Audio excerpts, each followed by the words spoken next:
Assalamualaikum warahmatullahi wabarakatuh. Perkenalkan, nama saya Abdul Rizky Saputra dengan NIM 23420140004. Saya mahasiswa program studi Bimbingan dan Konseling Islam Fakultas Usuluddin Adab dan Dakwah Sultan Haji Muhammad Idris Samarinda.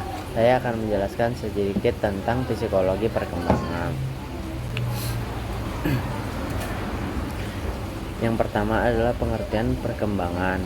Pengertian mengacu pada kesinambungan dan perubahan sistematis pada individu yang terjadi antara pembuahan dan kematian, dengan menggambarkan perubahan sebagai sistematis. Kami menyarankan bahwa perubahan tersebut teratur, berpola, dan relatif bertahan lama, sehingga suasana hati sementara dan perubahan sementara lainnya dalam penampilan, pikiran, dan perilaku kita tidak termasuk. Kesinambungan perkembangan, cara kita tetap stabil dari waktu ke waktu atau terus mencerminkan masa lalu kita. Perkembangan kontinuitas dan perubahan sistematis pada individu selama berjalannya hidup. Selanjutnya adalah pengertian psikologi perkembangan. Psikologi perkembangan adalah cabang psikologi yang mencoba memahami bagaimana seorang anak tumbuh dan berkembang, dan bagaimana peran keluarga dan sekolah dapat mempengaruhi hal ini. Psikologi ini melihat bagaimana perilaku, pola pikir, emosi, dan kepribadian kita dimulai dari perubahan sejak lahir hingga dewasa. Psikologi perkembangan menghubungkan perkembangan sosial, emosional, dan kognitif. Selanjutnya, beberapa pengamatan dasar tentang karakter perkembangan. Yang pertama, proses yang berkelanjutan dan kumulatif. Yang kedua, proses holistik. Guru para ahli perkembangan membagi para ahli perkembangan ke dalam 3 kelompok.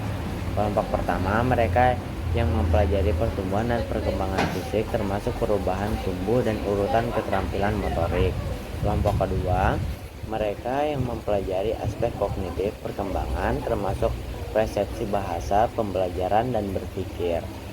Kelompok ketiga, mereka yang berkonsentrasi pada aspek psikososial perkembangan termasuk emosi, kepribadian, pertumbuhan, hubungan interpersonal. Artinya plastisitas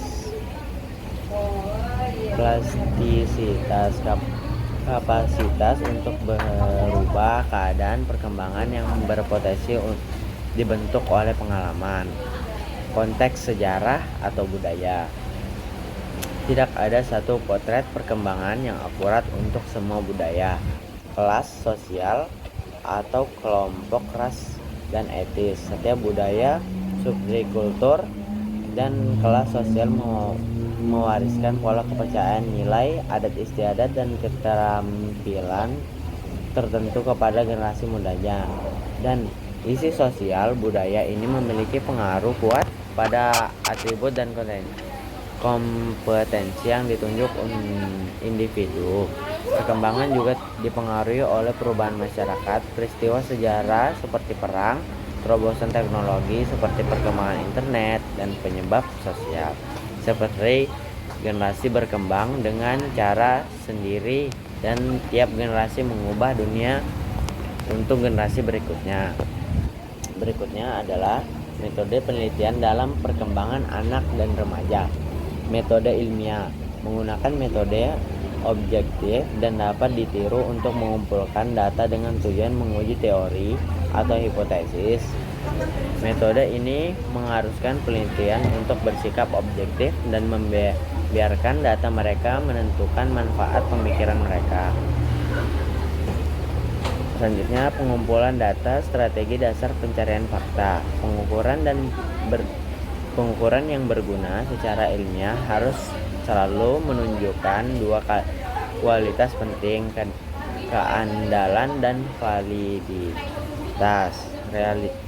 Reliabilitas, sejauh mana instrumen ukur menghasilkan hasil konteks baik dari waktu ke waktu maupun antar pengamat.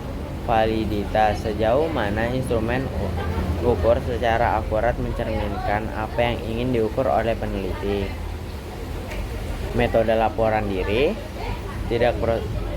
Tiga prosedur umum yang digunakan oleh para ahli perkembangan mengumpulkan informasi dan menguji hipotesis adalah wawancara, kuesioner, termasuk tes psikologi, dan metode klinis.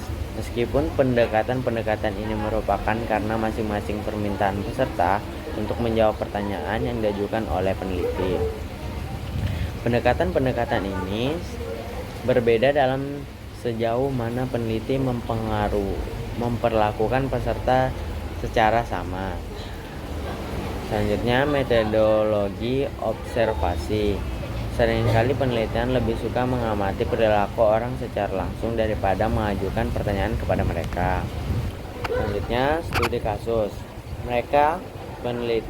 Metode penelitian di mana peneliti mengumpulkan informasi luas tentang kehidupan seseorang, kemudian menguji hipotesis perkembangan dengan menganalisis peristiwa-peristiwa dalam sejarah kehidupan orang-orang tersebut.